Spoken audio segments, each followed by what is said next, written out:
Hello and welcome to Carnivorist Chats. My name is James, your host. I started this podcast to help other folks share their own healing stories and to interview thought leaders and experts in the carnivore, keto, and low oxalate space. Before we begin, I'd like to give a shout out to Equip Foods and the Carnivore Bar. As an affiliate, you can use the link in the show notes to get a discount on their products when you check out using the code Carnivorist. Thanks in advance for listening, subscribing, and any likes or shares. And now, on with the podcast.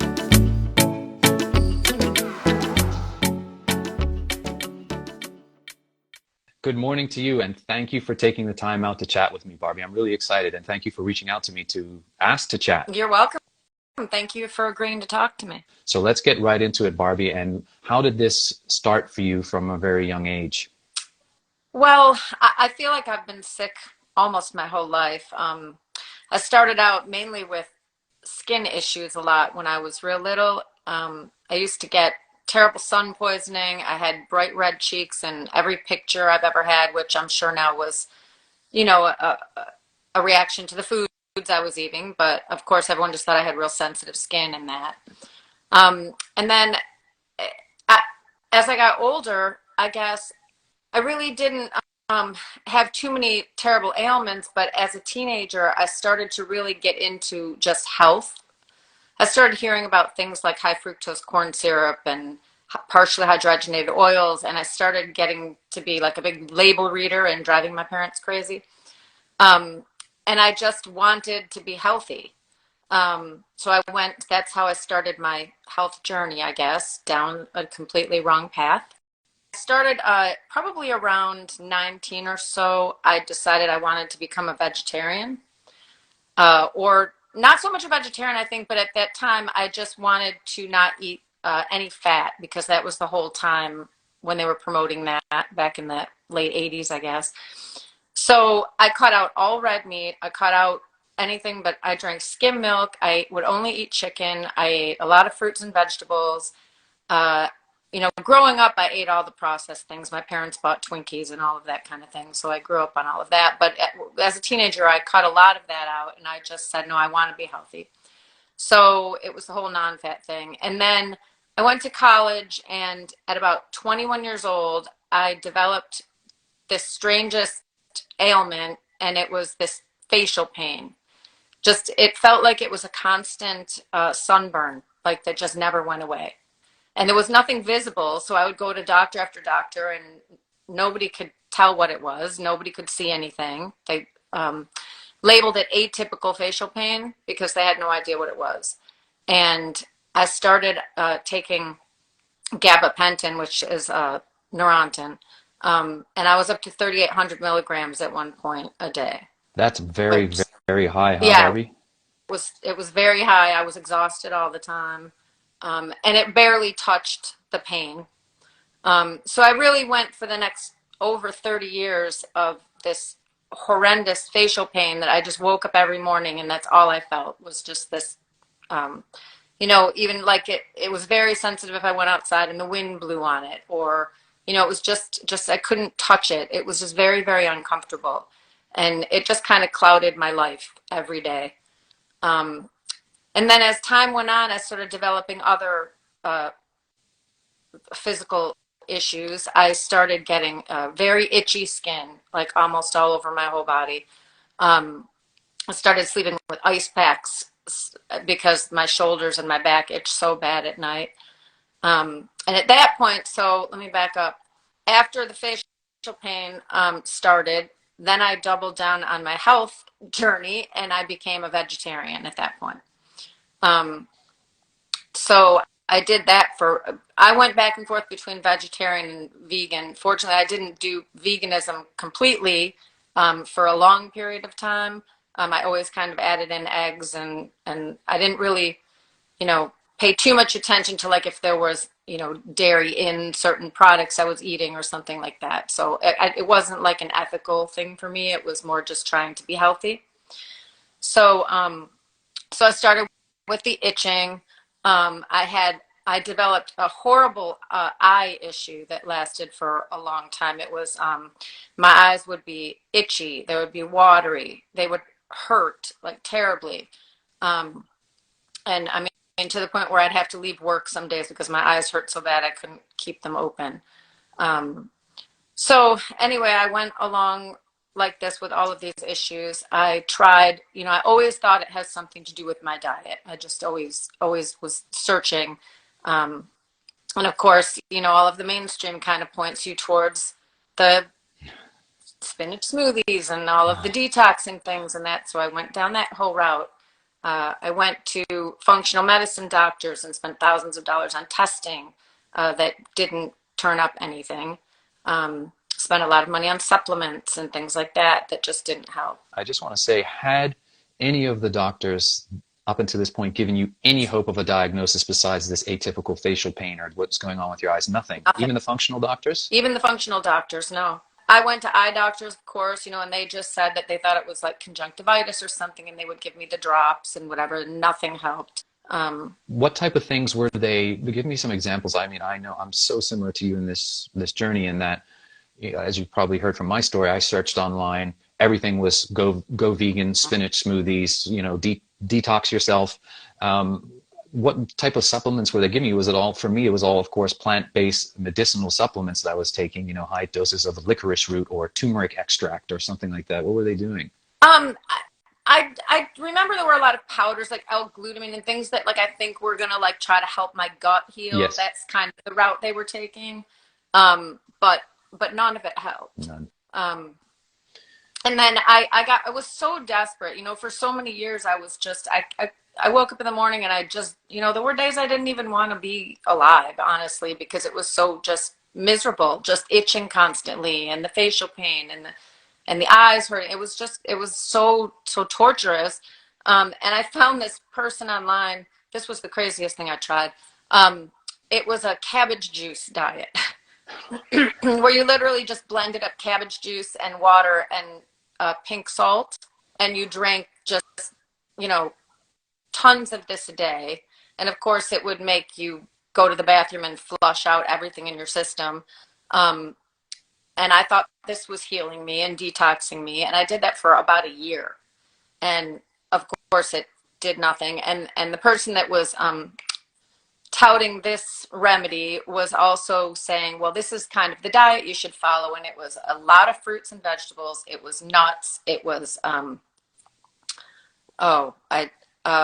potatoes, a lot of potatoes. So now, now I know those things are not the best choices, but so I just kept getting worse. And at that point with the cabbage juice diet, my itching got so horrendous back then. You said you were sleeping with ice packs. Did I hear you say to Michael that you slept with 6 ice packs at night? 5 to 6 ice packs at night, all across the backs of my shoulders and my back, because I just couldn't get any sleep. I couldn't stop itching, so I needed to kind of numb it. So yeah, I was sleeping with ice packs, a bunch of them.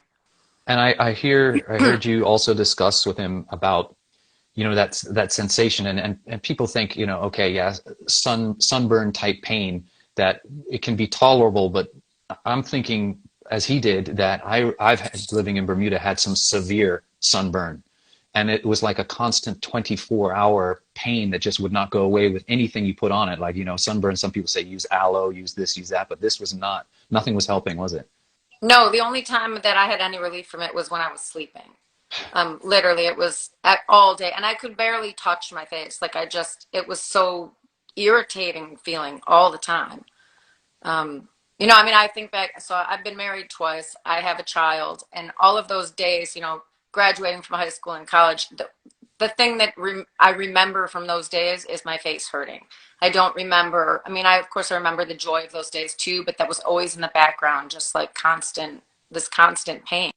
And again, when you don't have anything visible, everybody just kind of thinks you're crazy, and you can't, I didn't really talk about it with people a lot because it wasn't the kind of thing that, every other person has, like gut issues or things that a lot of people have.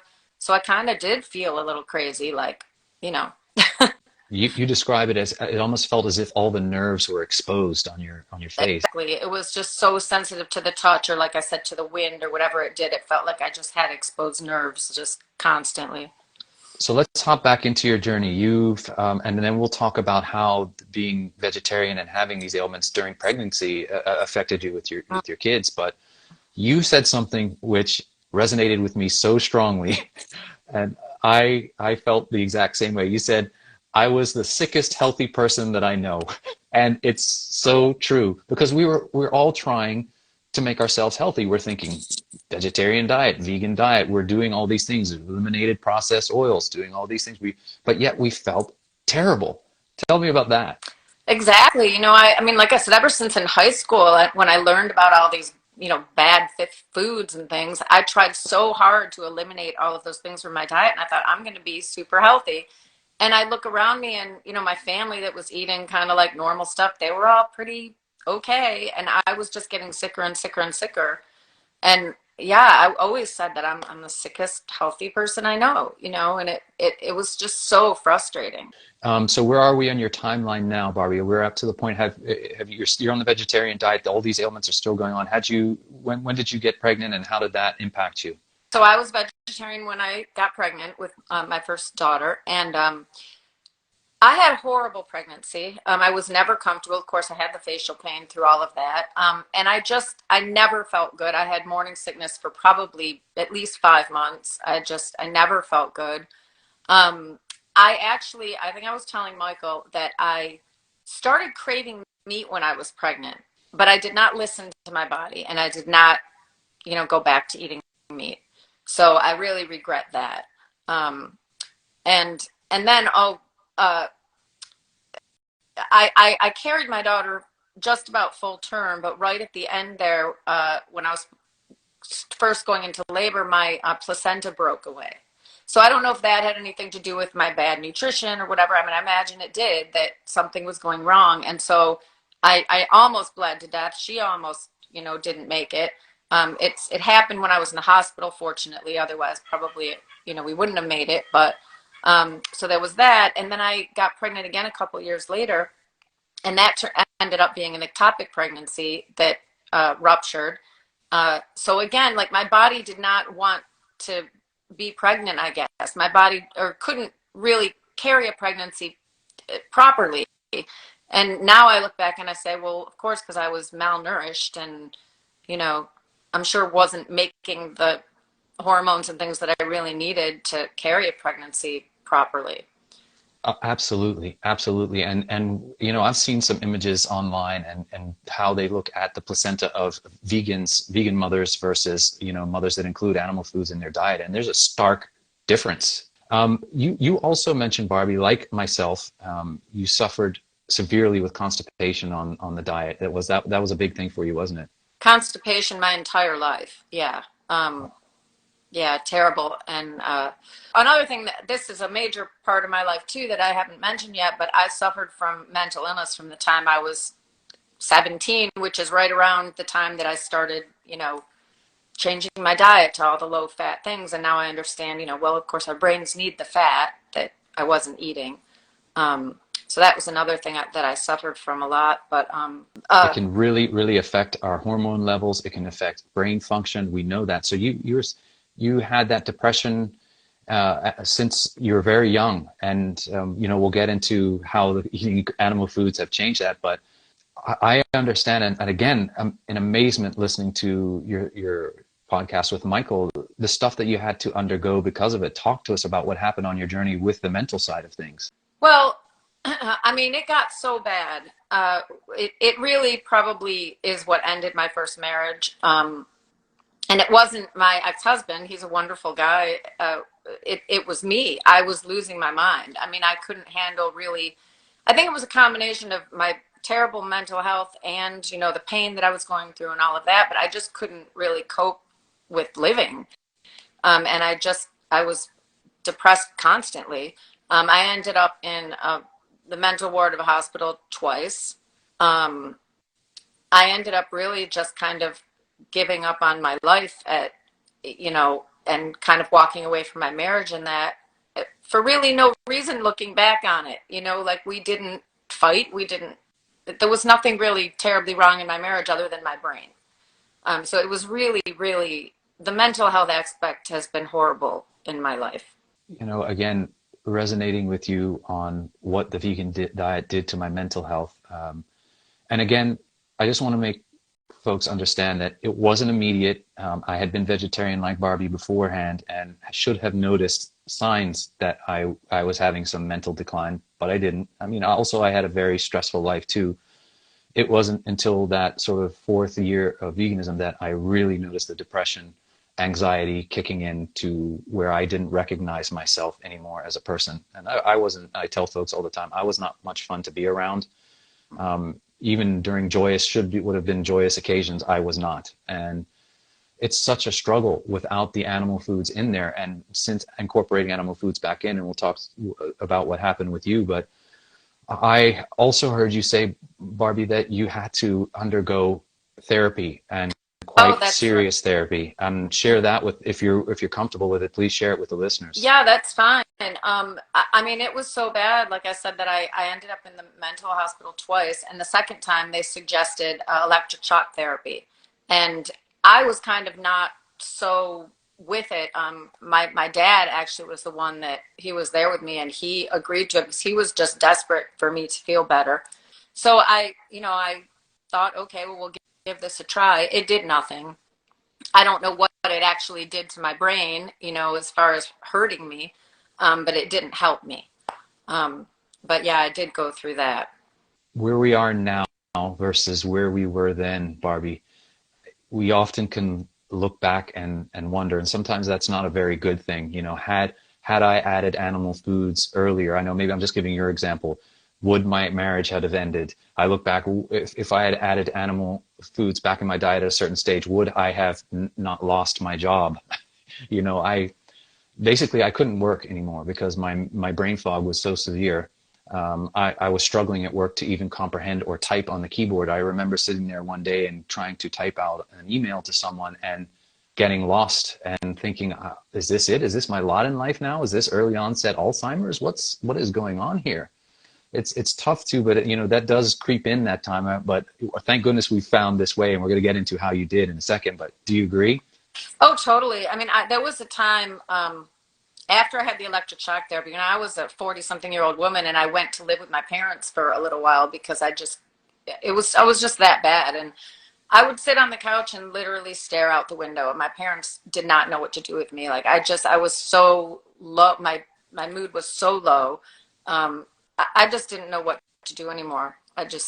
So yeah. And it is. And when you say, the regrets, looking back, there's so much of my life that I feel like I missed out on. Yes. I mean, I ended up hurting my daughter, hurting my ex-husband for absolutely no reason, hurting myself. And yeah, I mean, I'm happily married again now, but what would have happened had I, not had these mental issues? And I, going back to my daughter too, I raised her on soy formula. And I fed her almond milk, and to this day she's 24 now, but she's still it's killing me, but she's still drinking almond milk and doing these things that I taught her. And I try to talk to her about it now, but it's hard to teach somebody who isn't fully aware like we are of really what's healthy. And there's so much propaganda out there saying, no, you should be, doing this, staying away from fat, and so it's hard, and it makes me sad because I feel like I'm ruining her life too, and from my bad decisions. How old is your daughter now? She's Barbie? 24. No, so she's an adult. She's making her own decisions. I mean, yeah, it's unfortunate. But you can't blame yourself, Barbie, because, we both at that time, as you say, there was so much propaganda. I remember ditching all the dairy products, going for the almond milks, not knowing any better. So I say that all to say is you can't blame yourself for the decisions you made. But now, as for your daughter, I mean, it is sad that she continues to make that. But ultimately, when people are ready to listen, they will hear, won't they? And that's what happened with us. And I don't wish getting sick on anybody. And I hope that she'll listen to this in your podcast one day and understand that, it's nothing but love. And please understand that we're just giving our experiences, right? Right. Yeah, I mean, sometimes you just have to get to the end of your rope, and then you search and you find the truth. So Barbie, so you are in some pretty dark days at this point. You're depressed. You've had electroshock therapy. You're still on the vegetarian diet at this point. and high oxalate, which we now know thanks Yeah. to our friends like Sally. You know, that's another thing that I figured out after I listened to Sally and found my way to healing. What was the next thing? I know you went carnivore first for a little period and then went off. So let's talk about that first time. How did you come upon this and what did you search for? Okay, so I was constantly, like most of us, searching online for any kind of, help. And at that point, I'd been living with the facial pain for so long that I just felt like that's never going away. But the itching was newer than that. So, and it was really debilitating. I mean, how itching is just like you can't think about anything else when you're itching all the time. So I was searching online and somehow I came across Michaela Peterson. And one of the things that she suffered from was all of this body itching. And she also had the depression. So I thought, okay, well, those are, two of the symptoms that I suffer with. And at that point, I was so desperate that I literally overnight went from my vegetarian diet to an all meat diet because, it was amazing how it helped her joints and her arthritis and all of that. And I thought, I'll do anything. So the problem was at that point, I started going down that whole low carb rabbit hole, and I was watching a lot of interviews, and I did run across Georgia Ede, who talked about the plant toxins, and then I ran across Sally, who had given a talk at one of the low carb unders or one of those conferences, and she was talking about the oxalates, and I thought, okay, but it didn't it sort of resonated, but didn't really it didn't sink in.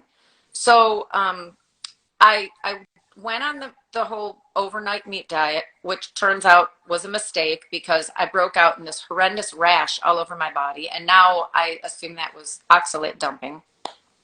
But it was so uncomfortable and so scary to me. And so I probably stayed on the diet for, I don't know, maybe a week. And then I didn't know what was wrong with me. So I just started incorporating vegetables back in because I think it just scared me. And I did end up making an appointment with Sally, which is crazy to me now because I didn't really fully understand what she was talking about. So I did talk to her on the phone and we, she kind of explained it to me but I was confused about the protocol with all the citrates and all of that. And I just dropped it. I didn't pursue the low oxalate diet. It just didn't resonate. I think that my mental health was still really bad back then too. And I just couldn't deal with all of it. But so then I went back so the one good thing is that after I stopped the all meat diet at that point, I did stay on a meat heavy diet. I didn't go back to vegetarianism or anything like that. And I did notice that I did have, I was starting to get a little bit of knee pain and things like that because, I thought, well, I'm, in my early 50s now. And so I did notice that some of that started going away. And the itching in that was getting better. So there were slight things and my eye problem was getting a little better. So, so I did, like I said, I stayed on the heavy meat diet, but then, as the years, went on, that was in 2000, I'd say end of 2018 or so. So then, I didn't really think much more about it. I was just kind of, like I said, I had a few improvements with the itching and that kind of thing. Cause I was more on, I'd say a keto diet at that point. I was eating a lot of meat and some vegetables, and that's probably about it. And still eating some potatoes and things like that. It's an important point again, because let's talk about, now that we know what we know about high oxalate vegetables and fruits, leading up to your first sort of journey into the carnivore diet, this experimentation after the Michaela Peterson interview. Do you now know you had been eating a lot of high oxalate type fruits and veggies in your past? Well, like I said, I talked to Sally and it kind of went in one ear and out the other, really. First, and I don't understand why that happened unless, like I said, it was just my mental health was still bad. And the rash just scared me so much that I just didn't, I don't know, I just didn't put it together. Yeah. For some reason. So, but looking back, I was definitely eating, I was eating lots of potatoes, especially, like I said, on that cabbage diet. I was down to eating mainly potatoes and some, very high oxalate fruits and things like that. So, yeah, I was definitely high oxalate and didn't realize it. And when you made the substitutions after getting scared, and I'm just going to talk a second afterwards, Uh-huh. would you, when you made the substitutions and adding these foods back because you got scared, you had this rash breakout, do you now know that you added back in more high oxalate stuff again? I did. I mean, I definitely, I was always a big potato eater. And I Yeah. thought like Sally, I thought sweet potatoes are so much better than regular potatoes. So I ate tons of sweet potatoes. I wasn't doing like spinach smoothies and stuff back then, but like if I was making a salad, I would get the mixed greens all the time that have like the chard in it and the spinach in it, the baby greens. I ate those all the time.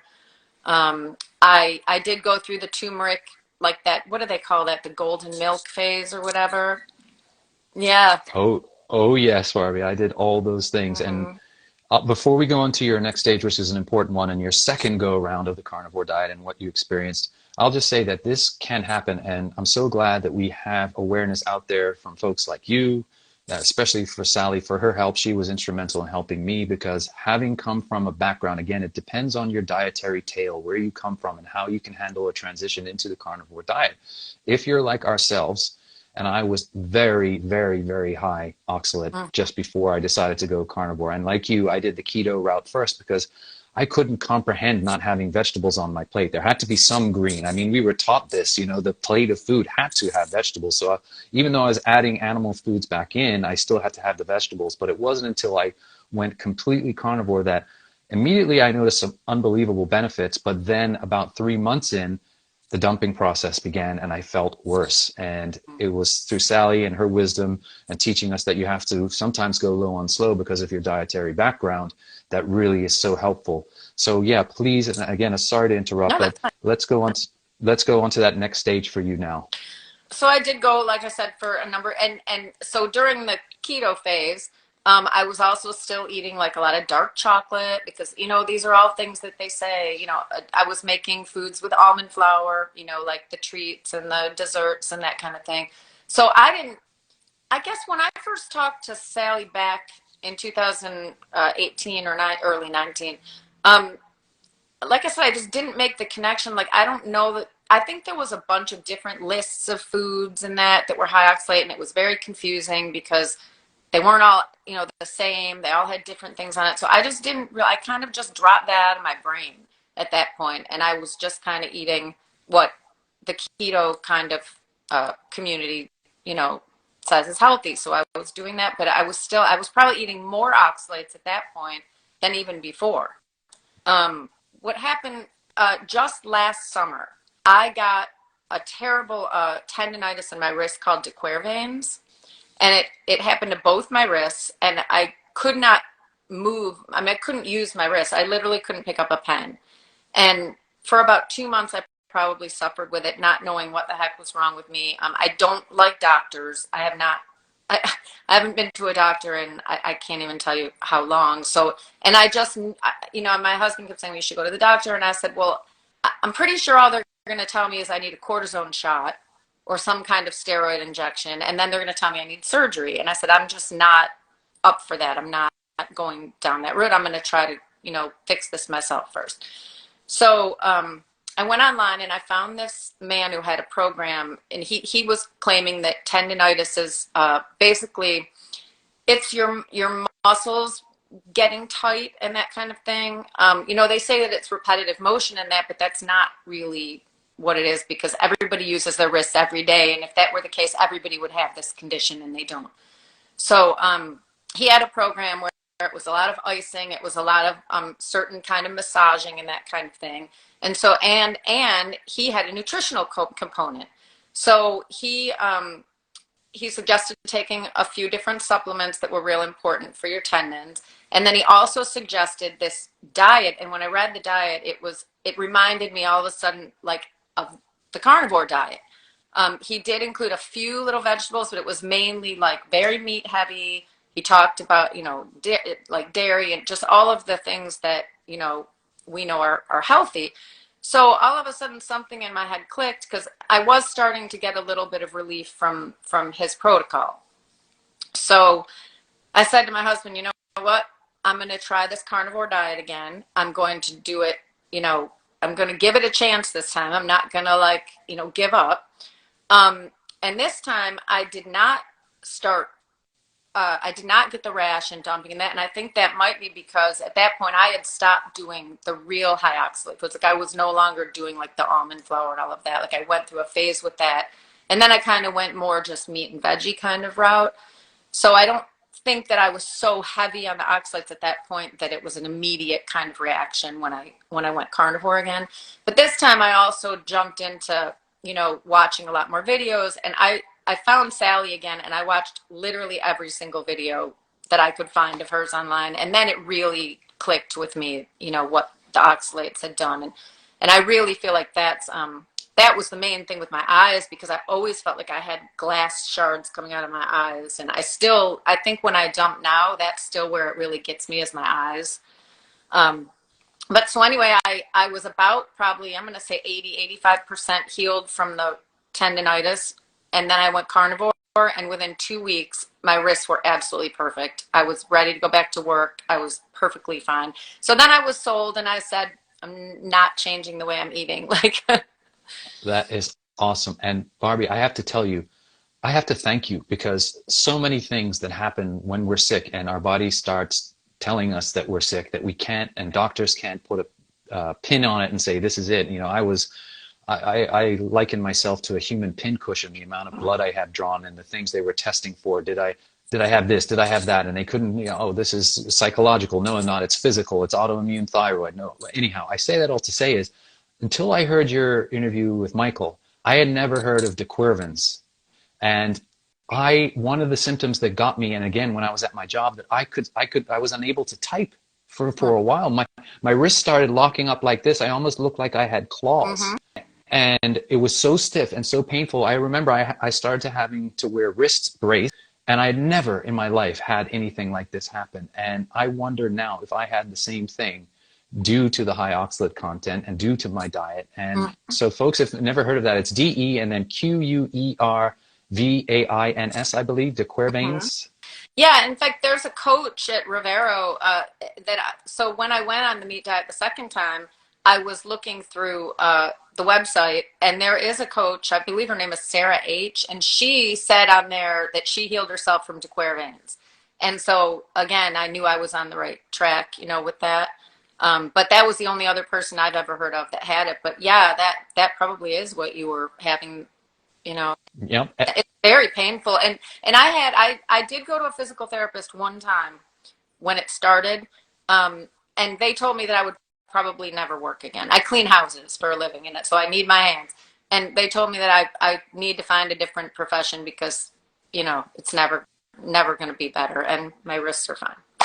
Unbelievable. So this is a good segue, Barbie, into, let's talk about now the wins, as you've entered 2 weeks and that went away. That's incredible. So what other wins have you had? Let's talk about constipation, I guess, improved. Let us know. Yeah, the constipation went away. The first time I did, even though I only did, I can't remember exactly how long I did it the first time. It was a week or two, or, when I had the rash and all of that. But even then, after a couple of days, my constipation went away.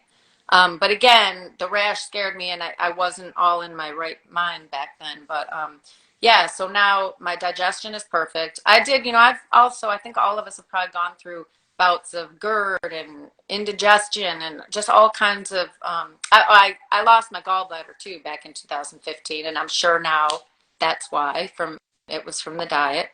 But so yeah, I have no digestive issues anymore at all.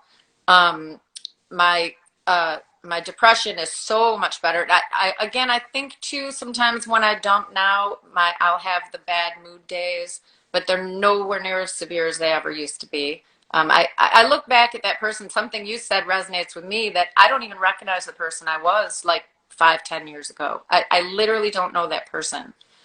But the main thing is, so I was on carnivore strictly I started 6 months ago, just actually 2 days ago was my 6-month anniversary. And 2 months ago, just about, I woke up and my face did not hurt. And I thought it was a fluke. I was, it took me probably a month to accept the fact that my face didn't hurt. But that is the most miraculous thing that has happened for me, is that 30 plus years of facial pain is gone. Every day I continue to be floored by the stories that I hear of folks healing from simply changing what they put in their mouth. It's incredible, isn't it? I mean, all those years of suffering, Barbie, and it just, when you woke up, was gone. Yeah. I often go back to, especially on the mental side, someone that was very helpful as I listened to podcasts and was figuring out my way was Brett Lloyd, who's Yeah. part of our Rivero community, and how he just felt like 1,000 suns, he said, was lifted off his shoulders, and the depression lifted for him miraculously one day. And he's often brought to tears when he tells the story, and I can't blame him. And unless you've been through that type of severe depression, and when it disappears, you just really, it's hard to relate, but it's an unbelievable feeling. It really is. It's life changing. I mean, you feel like you have your life back. Yeah. 100%. So that sort of ties into, Barbie, why you reached out to me. You want to let folks know about this, right? I mean, when we find this way, we want to tell folks, hey, look, this is possible. Absolutely. I think the most frustrating thing for all of us is, especially when we're around the people that we love who are ailing from certain things, and that you have, this miracle that could help them, and they just refuse to listen. They're not ready. They don't want to hear it. And so on platforms like this, at least, someone might stumble across it, and because I'm not their daughter, their sister, their, mother, they may listen to me because I'm just a stranger who has this story to tell. So yeah, if I could help one person not go through what I went through, or to, just be able to heal from whatever they're going through, I will feel like it was all worth it, all of the pain and misery. Yeah. Good for you. Good for you, Barbie. And I started this account for the exact same reason. I just felt this calling to let folks know, what is possible. And, I started this account anonymously, and then I started showing pictures of myself, and then I started going on these Instagram lives, and, the momentum that builds and the lives that you will touch, never discount how powerful just telling your story to one person, and then they go out and tell countless others. So good for you, and good for you. And I was so pleased when you reached out to me to offer to share, because you said to me that you're more comfortable with writing than you are behind the camera, correct? For sure. But you're doing a great job. Excellent job. Thank you. And I want to thank you too, because sharing your story, it also makes you feel not alone and crazy. Because for so many years, I was just living in this mental prison where, I'm going through all these ailments, and I just felt like nobody understands. So it's just helpful to have this community where people have been there and get it. I completely agree, and thank you for saying that. I appreciate you. And let's talk now, Barbie, about such an incredible healing story. What type of things, what are you eating these days? What does your carnivore menu consist of from start to finish on a kind of daily basis? What do you enjoy? So, I mean, I eat a lot of ground beef. I really like it, and it's affordable. And, of course, I love steak, but that's a kind of a going out to eat kind of thing most of the time. I eat sardines. I eat stew meat. I love roasts. I'll make a chuck roast a couple times a week in the Instant Pot. I eat, we are lucky that we can get raw milk here, and I don't have any aversion to dairy, so we drink raw milk. My husband does the diet with me too. So we drink raw milk. I use butter, sardines, lots of eggs. I think that's maybe kind of it. Okay, let's talk about this, because this is an important fact too, Barbie, and you're not the first, but I'm really interested to hear your thoughts on this. When you transitioned over to carnivore, you didn't have your gallbladder. Did you find it difficult? I didn't. I know a lot of people do. They can't, tolerate the fat in that, but I really haven't had any problems with that. Oh, that's good. You're quite lucky in that regard, so that's excellent. So have you also had any, sort of adding the foods back in, did you notice any intolerances as your gut healed, sort of histamine responses, any other things that you said, oh man, I got to take my time with this, or it just was all okay the second time?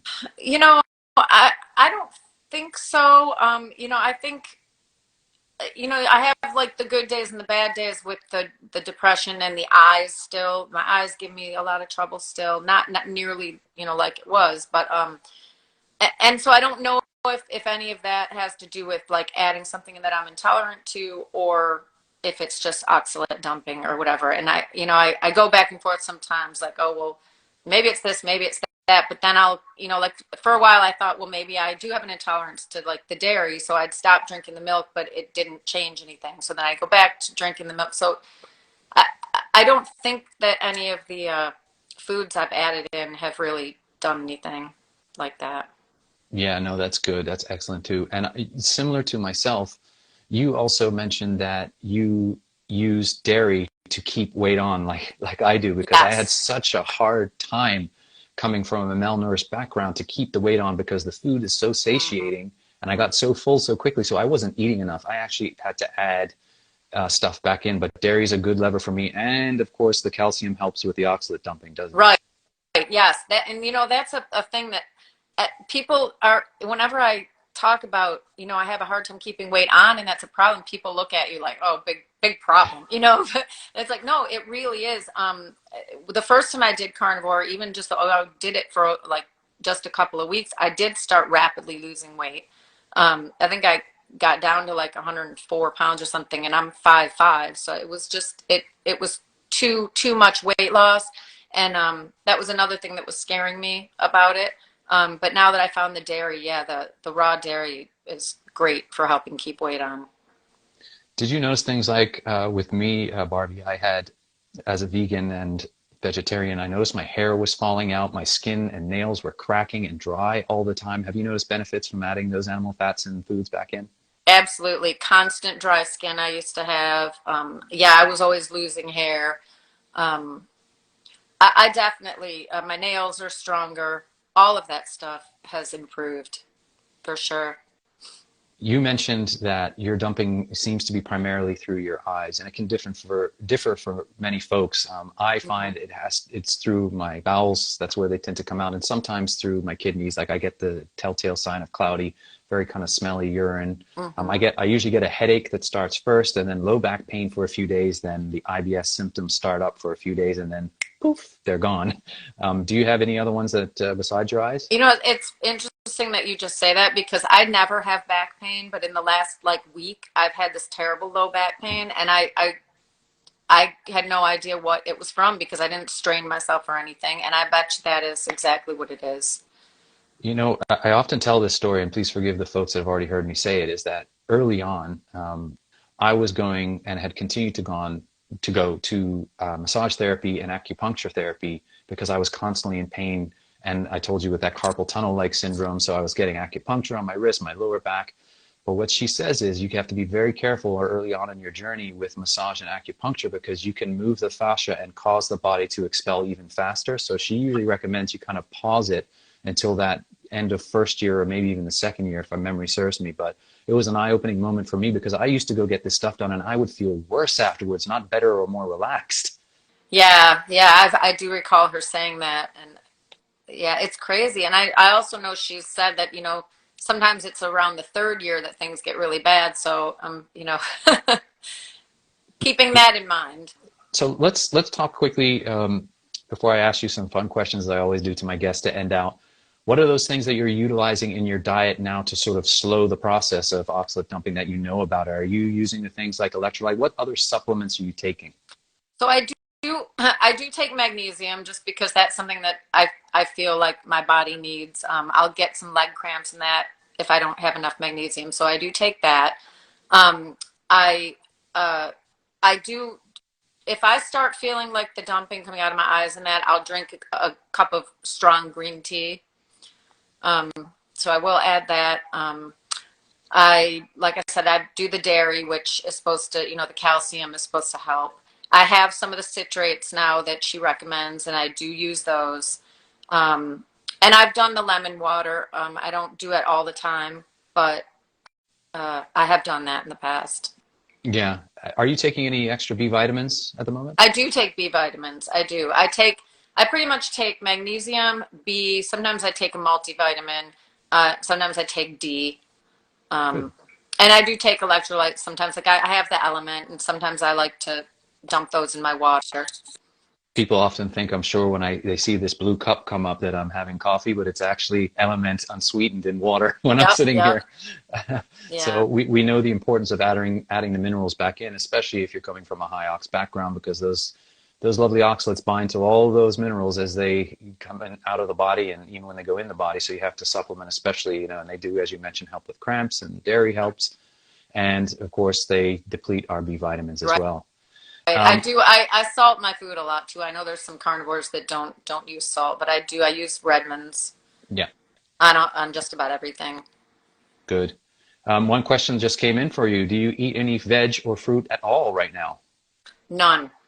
I'm proud of you, Barbie, because it takes almost like, Loak's grandma and I talk about it. You white knuckle your way through this situation, and you're a tough cookie. That shows because, man, when I first started dumping, I was like, oh my goodness, have I done this incorrectly? Do I need to stop this whole carnivore thing? But, again, the wisdom from Sally's, and I added some, people know from me that I added some blueberries, just about a quarter of a cup every evening. That's it, plus my electrolytes, lemon water in the morning. Sort of that's it for me. But I think what did it, I mean, it's not, yeah, I have willpower, but at the same time, it was the drastic difference in my wrists when I dropped out the vegetables. And I don't want to go back to hurting. I don't want my wrists to hurt again. I don't want my face to hurt again. So I'm like, you know what? I like the food I eat. And if I miss something once in a while, I'm like, you know what? It's better to miss that than to go through the pain again. that is so true. Nothing tastes as good as being healthy feels. As Exactly. and like you, I know you said that you felt like you needed the vegetables to be healthy that first time around, and I was the same way. And I again, please forgive folks if you heard me say it before. I swear down, I'm not touching another vegetable if I can help it, because I ate enough of those as a vegan. Enough. It was insane. So I chose fruits as the lesser of the evils, if there is one. But it's, and blueberries are pretty benign overall in terms of glycemic load and everything. Yeah, So I mean, if I was to have any fruits or anything, I would probably just do berries also. But right now, I just don't miss them, so I don't. But I mean, maybe in the summer I'll have a few, whatever. But if I feel any pain, yes. I will be done with them. Barbie, as we sort of wind down, here's a couple of fun questions for you. I think you already answered the first one. I always often ask folks is you had to pick your favorite carnivore cut of meat. What would it be, and how do you like to prepare it? I think my favorite is actually chuck roast. Oh yeah. Yeah, and I do it just in the Instant Pot for like an hour, and it's great with a little salt, and that's probably my favorite. I have to get more into chuck roast. The Instapot is a great way. So just tell folks and tell me how long does it take to usually get tender and cooked? Do you put it on high pressure? I put it on high pressure, and it's 20 minutes a pound. So I usually do about a 2.5 pound roast, and it takes just about 50 minutes to an hour, and it's perfectly tender and delicious. And it's Sounds good. so easy. Barbie, when in your spare time, what do you enjoy doing? Reading, watching movies, and if you do, what's a book or movie or anything that you enjoy doing? I've started doing some projects around. We moved into a new house last year, and so we've been doing a lot of projects. Like we're trying to like learn how to distress furniture and things like that. So we've been doing a lot of things like that. I don't watch a lot of TV. I watch a lot of YouTube videos. Where can folks find you besides here? Do you have any other social media profiles that you post on, or is it mainly here on Instagram, Barbie? I mean, I have a Facebook page and I have Instagram, but they're just personal pages. I don't, like I said, I'm much more comfortable writing. Like I'd be more apt to do a blog or something than do a channel. I appreciate all of you who have the ability to get out there and do that. But I mean, if anyone has questions or anything, I'd be happy. People can. I'm at Barbie Childs on Facebook or Abby's Mom 21299 on Instagram. Barbie, before we go, are there any parting words that you want to tell folks that if they have to listen to a little snippet of your inspiration that you'd like to say to folks? Absolutely don't give up, because I've been to points in my life where I literally just wanted to give up, but I just said, you know what, I'm going to do a little more research, and you will eventually find your answers if you keep looking. And also don't give up if you decide to try this diet. Don't give up if you start having some strange symptoms, and just get as much education as you can about it so that it doesn't scare you away from it for 3 years like it did for me. Because that's probably one of my other biggest regrets, is if I had kept doing it back in 2018, I would have not suffered as much as I did for the last few years. So Amazing advice. Barbie Childs, I can't tell you how much I want to thank you for coming on today and sharing your story, an incredible journey of healing. I'm so happy for you that you found healing and that dreaded facial pain is gone away, never to come back again. I wish you nothing but the very best to you and your family, and thank you for taking the time out to chat with me today. Thank you, and good luck with your channel. You're going to do so great. Thank you. I appreciate it, Barbie. Have a wonderful rest of your day. Thank you to all the guests that logged on. Thank you. Bye now. Thank you. And that's a wrap on this episode of Carnivorist Chats. If you've made it this far, I want to say thank you for listening, and also thank you in advance for liking, subscribing, or sharing this episode. Thanks again to the good folks at Carnivore Bar and Equip Foods. Don't forget to check the link in the show notes to get a discount on their products. And also, don't forget you can book me for a 30-minute carnivore coaching session through Avero Health. Again, the link will be in the show notes. Until the next time, be well.